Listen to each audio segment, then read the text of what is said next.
So, ayan, sweetie, itong cakes na ito ay para sa aking pamangkin. So, happy birthday sa'yo. Sana masaya ka sa araw na ito. Kahit kayo-kayo lang, alam mo na yun. Pagpabayaan ng sarili. I will love you so much.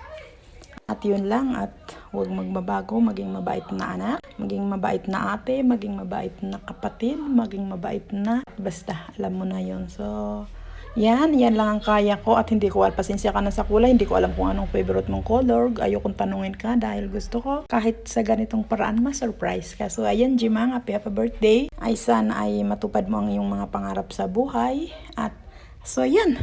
Yan, sweetie. Ang cake na ito ay para sa aking pamangkin. So, batiin naman ninyo ang aking pamangkin ng happy birthday. So, yan, sweetie. Bye!